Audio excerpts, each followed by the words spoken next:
Thousands of young students from different species walked through its long halls, trained in its wide arenas, and dreamed about earning a place in the Galactic Exploration Corps. Among them walked Rylana, a sharp-tongued cadet with glowing silver skin and dark violet eyes. She came from the Valori, a species known for flawless memory, quick reaction speed, and natural pride. She believed she belonged among the strongest of the Academy. That confidence made her notice something unusual one afternoon. At the far side of the main training hall, she saw a quiet human boy attempting to use the gravity balance staff, one of the most basic tools for cadet training. His name was Aaron. Most cadets could learn the staff's balance pattern in a few minutes. Rylana had learned it in 30 seconds. But Aaron, he kept losing balance. The tall golden staff vibrated whenever he misaligned his movement, and each time the vibration grew stronger, he wobbled, tried again, then finally dropped the staff on the ground with a soft clang. He bent down, picked it up, and tried again without a single complaint. Rylana folded her arms, watching him with curiosity that slowly turned into amusement. Around her stood a few other Valori cadets. They whispered to one another. "Is he struggling again?" one asked. "How can someone be that slow?" another questioned. Rylana tilted her head. "Humans learn well with machines. Everyone knows that. So why is he like this?" The others waited for her to say something. Rylana had a way of making comments that spread quickly through the academy. She lifted her chin slightly, stepped forward, and spoke just loud enough for Aaron to hear. "If you move any slower, the staff will finish training you instead." A few cadets chuckled. Aaron looked up for a moment. His dark brown eyes met hers, not angry, not upset, just calm. Then he smiled softly, as if her words did not bother him at all, and returned to the staff. That reaction confused Rylana for a second. Most students grew flustered when she commented on their skill, but Aaron simply accepted it, almost like he expected people to misunderstand him. She shrugged it off. "Humans," she said to her friends, "they always look so simple."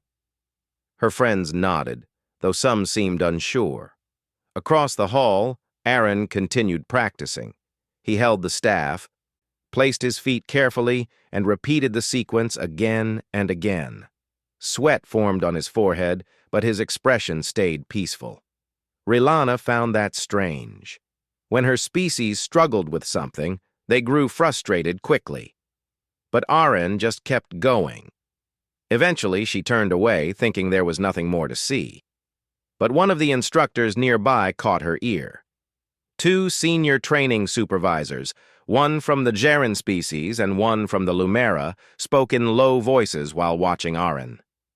"Is that the one?" the Jaren asked quietly. "Yes," the Lumera replied. "Aaron, he is from Earth's lineage." Rylana froze before she took another step. "Earth's lineage?" She looked over her shoulder. Aaron was still practicing, still slow, still quiet. Earth's lineage. She had heard that phrase only a few times in her life, and always in situations where instructors' voices softened and their expressions sharpened with respect. But it made no sense. Humans were common across the galaxy now. They were friendly, adaptable, and creative, but not exceptional compared to other highly evolved species. So what did Earth's lineage mean? She listened more closely. "He learns slowly at first," the Lumera said. "All of them do. But when his mind adapts, he becomes very steady under pressure. That is how Earth's lineage works." "I see," the Jaren answered. "So the stories are true?" "They appear to be." The two instructors walked away. Rylana stood still, confused. Her friends walked ahead without noticing she had stopped.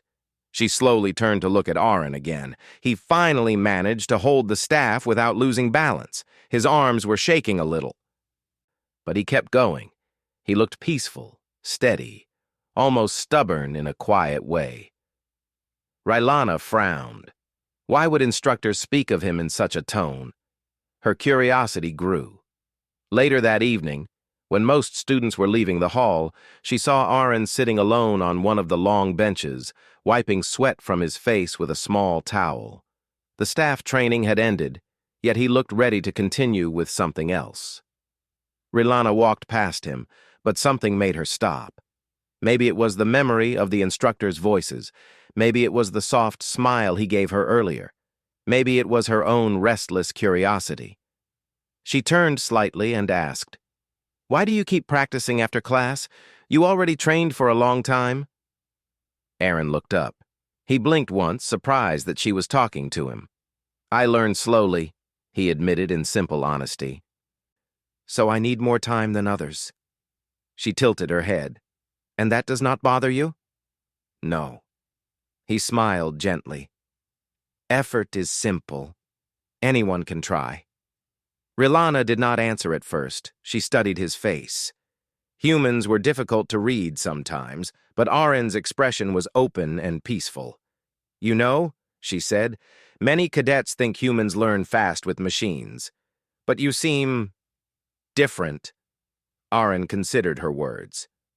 "Maybe," he said. "I am not sure." She waited for him to say more. He did not. Rilana sighed inwardly. Humans always kept things short.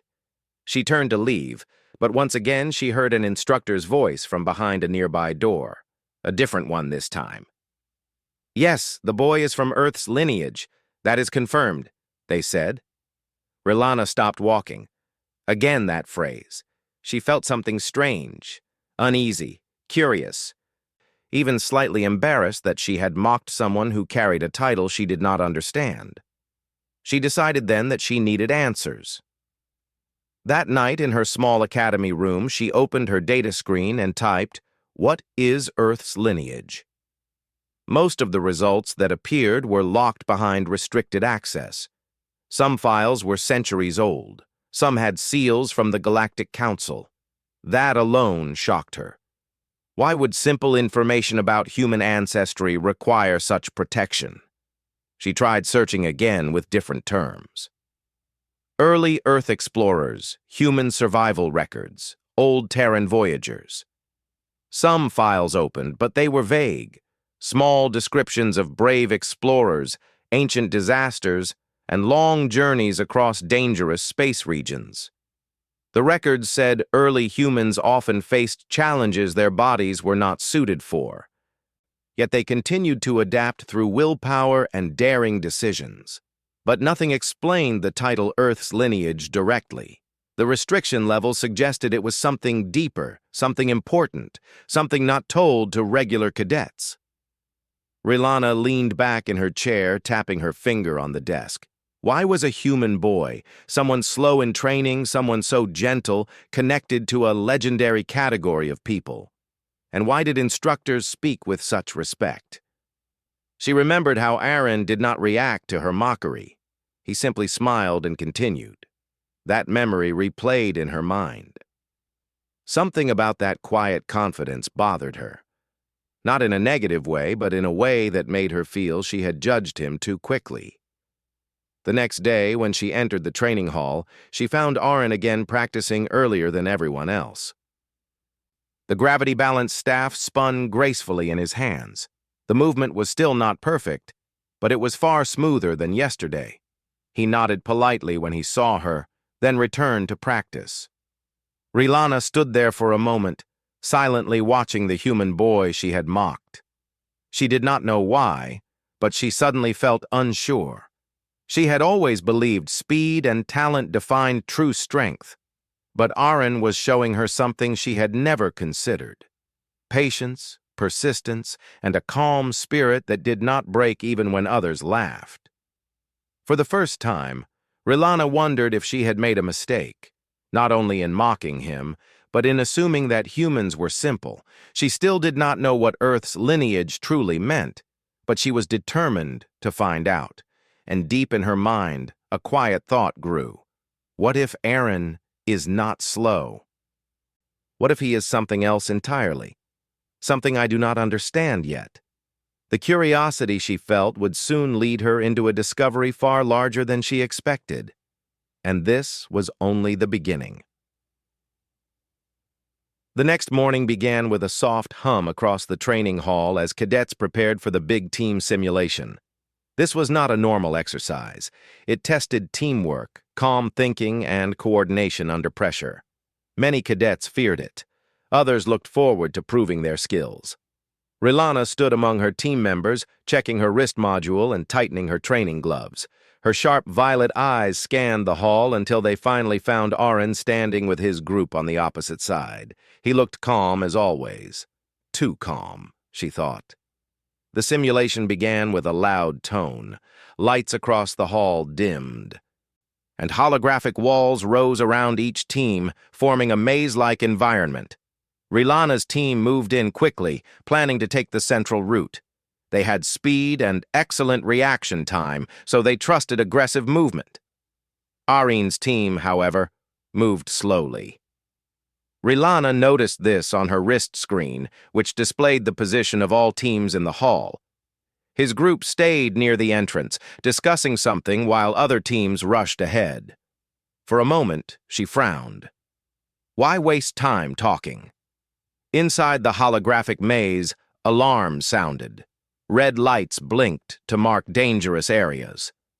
R'Ellana and her team ran forward. She took the lead, her feet stepping lightly across the glowing floor tiles. Suddenly, a hidden trap activated. A panel under her foot shifted, creating a shock wave that knocked two of her teammates sideways. "How did we not detect that?" she shouted. Their sensors should have warned them. But before they could recover, the maze shifted again. This time, a bright barrier appeared in front of them, blocking their path. Her team tried to find a way around, but every route seemed to close at the wrong moment. Meanwhile, Arin's group moved with surprising caution. They checked each corner before turning. They took longer to choose paths, but they avoided all traps in the first sector. R'Ellana noticed this on her screen. "Why are they moving like that?" she muttered. Her own team started to panic. "We're losing time. This route is closing. We need a new plan, fast!" R'Ellana tried to calm them, but she felt the pressure growing too. Then something strange happened on Arin's screen. His team was about to enter a narrow corridor when Arin stopped them with a small gesture. He pointed at the floor. His teammates looked confused, but they stepped back. At that exact moment, a hidden trap activated where they would have stepped. A concentrated pulse of light shot from the floor. R'Ellana's eyes widened. How did he know? Humans were not famous for danger sense. Yet Arin had reacted before anything happened.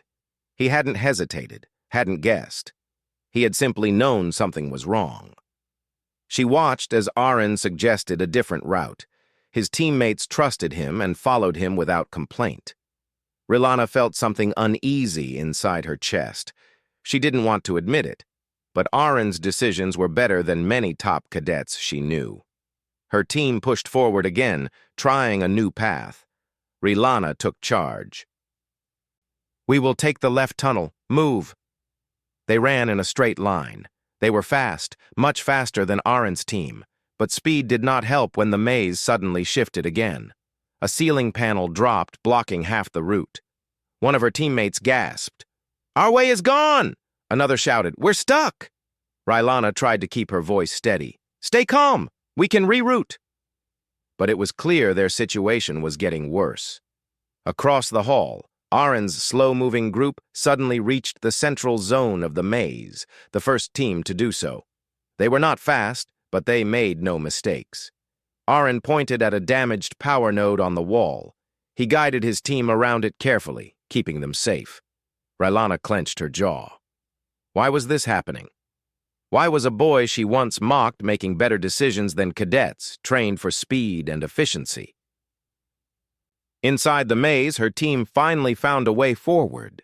They reached a junction where 3 paths opened. R'Ellana scanned them quickly. "Right path," she ordered. They ran in. The moment they did, a swarm of holographic drones activated around them, glowing blue and buzzing loudly. Her team panicked again. "Defense formation!" Rylana shouted. They fought back, but their patterns were messy and rushed. After a minute, the drones overwhelmed them. A loud tone echoed inside the maze. "Team Rylana, temporal freeze." Her section of the maze turned blue. They were locked out temporarily because they took the wrong path. Rylana's head bowed in frustration. Meanwhile, Aaron's team reached the second phase. A high-intensity puzzle appeared in front of them, a series of moving platforms shifting in unpredictable patterns. Aaron watched the platforms calmly. He didn't rush. He waited, studying the rhythm. His teammate whispered, "Do we jump now?" "Not yet," Aaron said softly. He watched for another 10 seconds, and then he said, "Now!" They jumped across the platforms with perfect timing. Even the instructors watching from above nodded with respect. Rylana, still frozen in her segment, saw everything on her wrist screen. A strange feeling grew inside her chest, a feeling she almost never experienced. Was it admiration? Was it confusion? She wasn't sure. Her freeze lifted after 1 minute, and her team moved again. But now they were behind. She reviewed the screen again, and what she saw shocked her. Aaron's group reached the core chamber, the final objective. "How?" she whispered. Inside the chamber, the simulation projected a glowing, unstable energy sphere. Teams had to connect stabilizers around it in the correct order. Most teams failed by panicking. Aaron stepped forward slowly and examined the stabilizer nodes. He didn't touch anything at first. He just observed. His teammate said, "The left node is glowing. Should we connect that first?" "No," Aaron replied softly. "That one is a distraction. The real sequence starts from the bottom." "How do you know?" they asked. Aaron simply said, "It feels wrong, and humans learn to listen to that." He bent down and connected the bottom stabilizer. The moment he did, the energy sphere pulsed softly. His teammates hurried to connect the rest as Aaron guided them. Within seconds, the chamber stabilized. Lights around the maze turned white. A loud tone echoed, "Simulation completed. Team Aaron wins."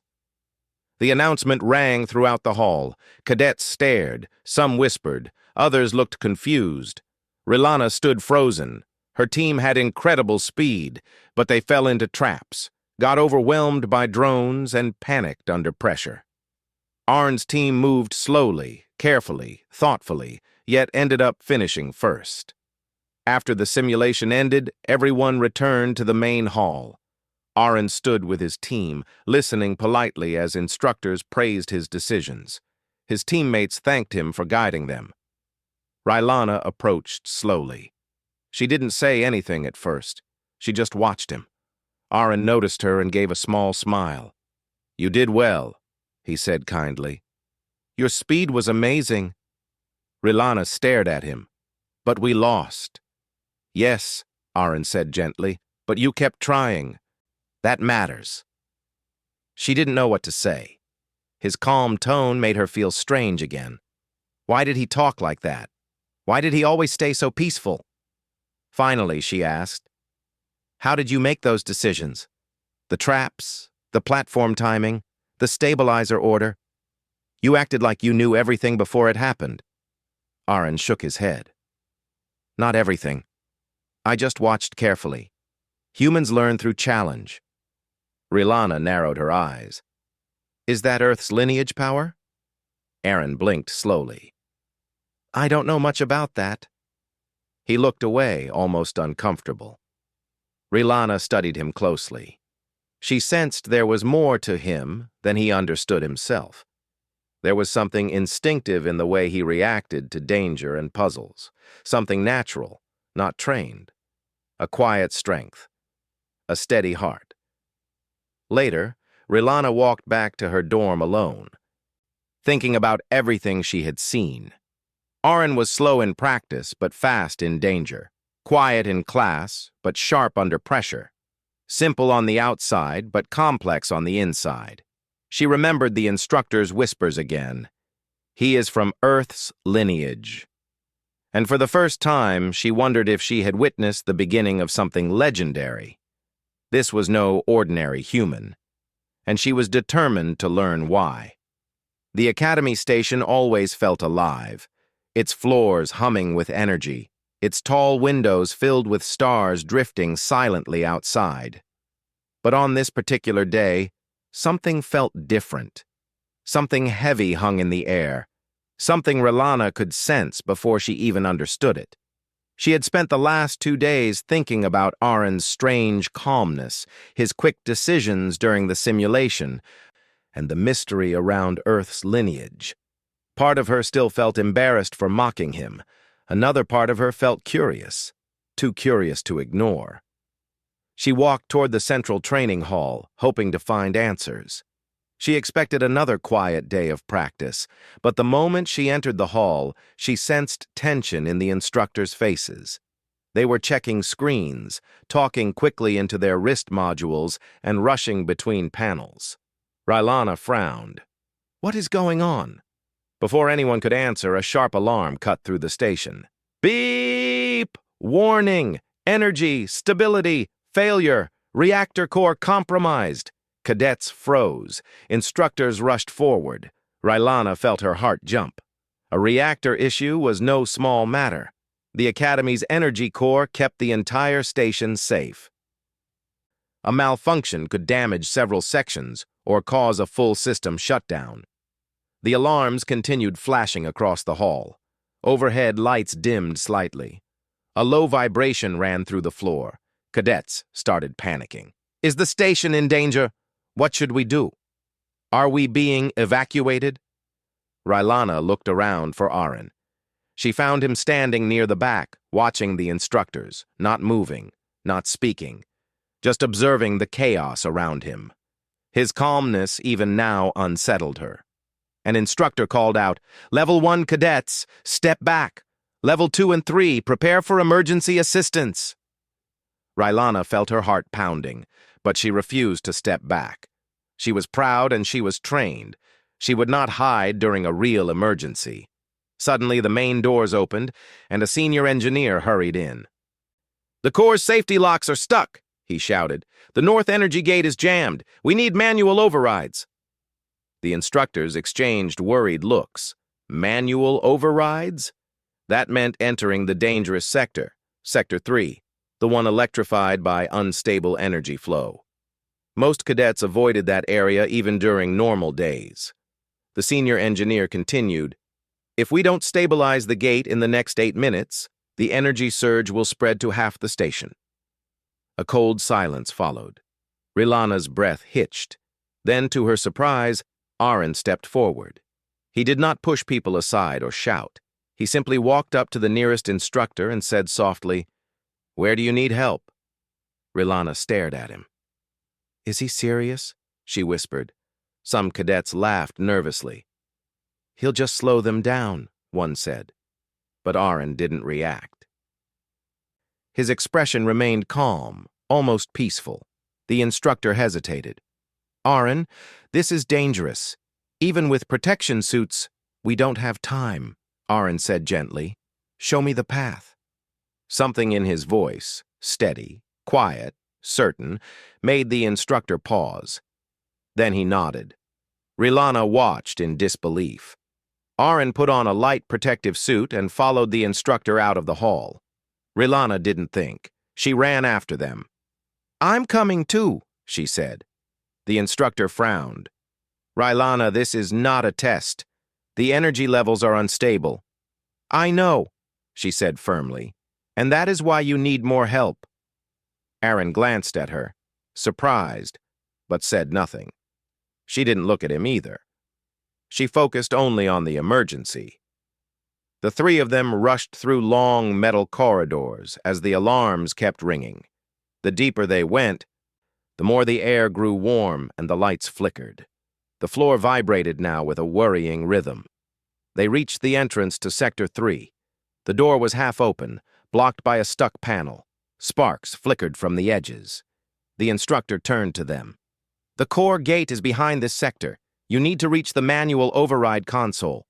Once you activate the stabilizer lever, we can run a remote sequence to calm the surge. Rylana nodded. Aaron looked at the door calmly. I'll go first. When he pushed the panel aside, heat rushed out like a wave. Rylana hesitated, feeling the warmth press against her suit. Aaron stepped inside without waiting. His steps were slow and steady. She hurried behind him. Inside the sector, flickering lights cast long shadows along the metal walls. Energy cables glowed faintly, pulsing with unstable power. The sound of the reactor, normally a gentle hum, now echoed like a deep heartbeat. Rylana felt fear stir inside her, but Aaron walked forward like someone who had done this before.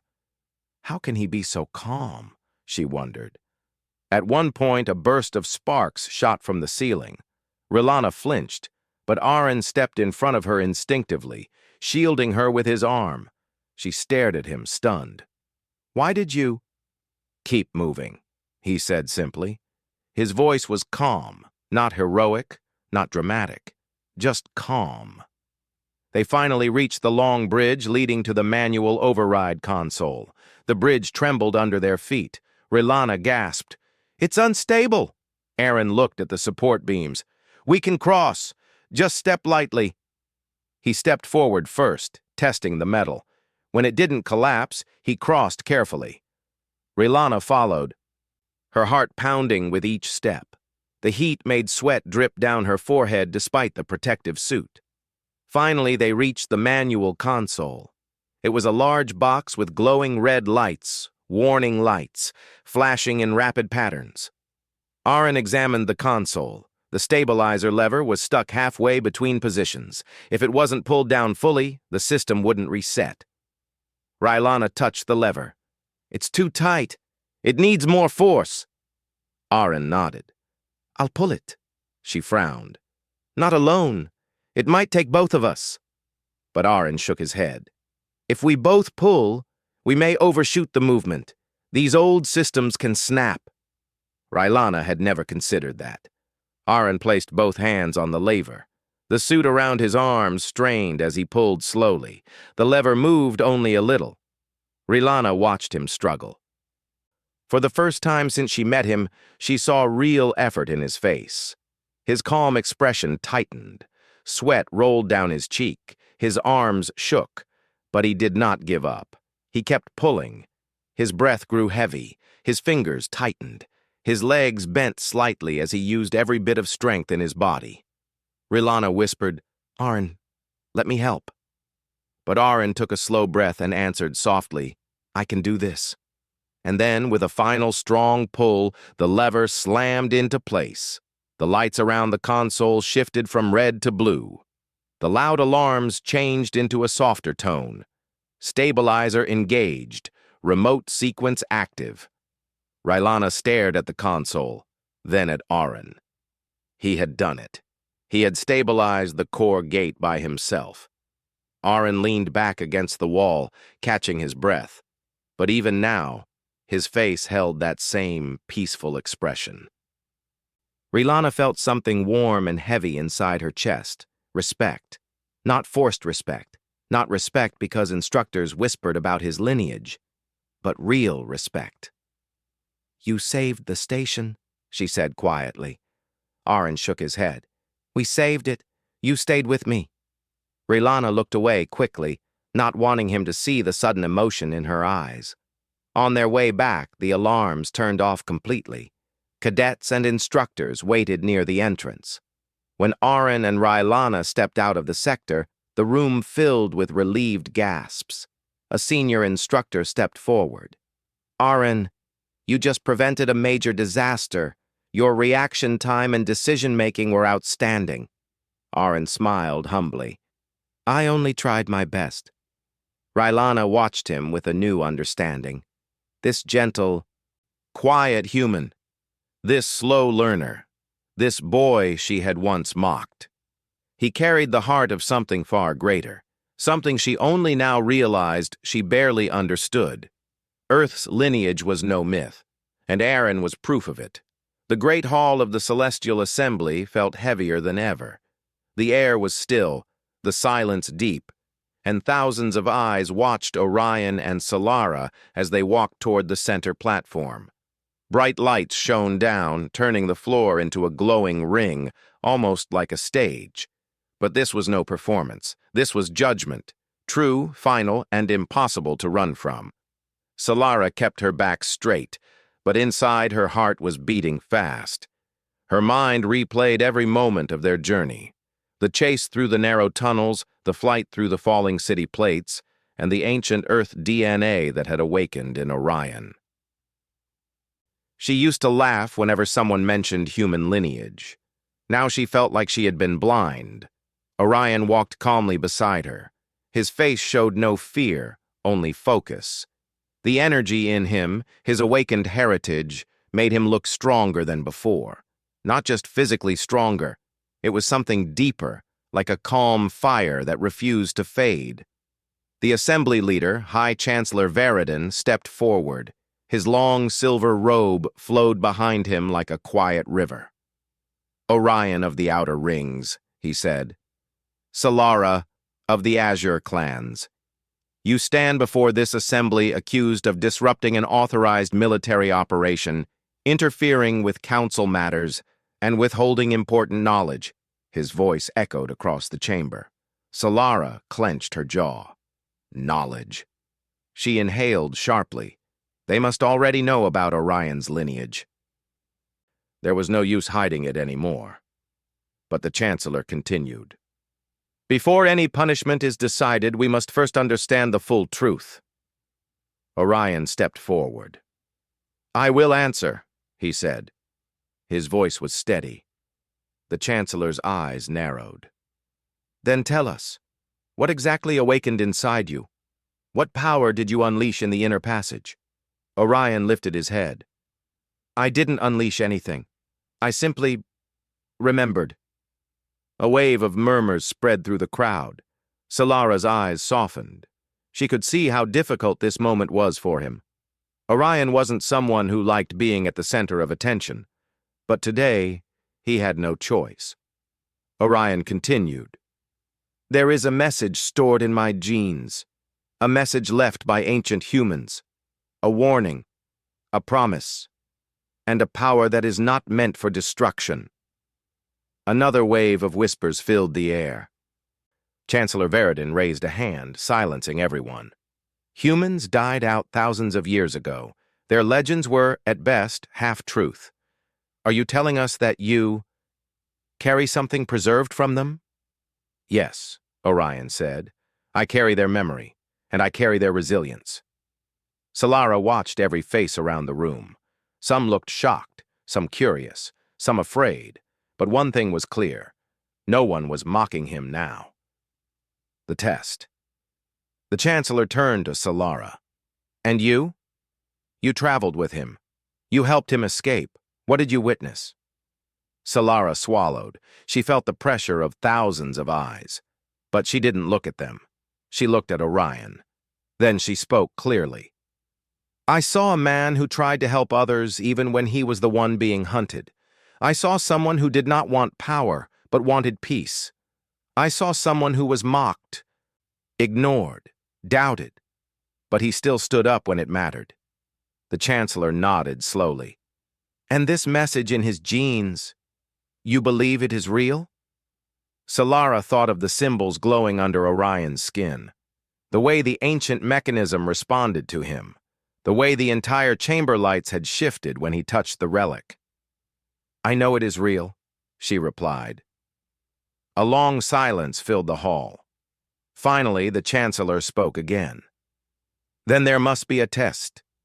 A sudden wave of tension rushed through the room. Even Solara felt her breath stop. Everyone knew what the Chancellor meant. The memory prism. An ancient device that pulled truth directly from a person's mind. No lies could survive it. No stories could hide within it. Two guards carried the glowing crystal sphere forward.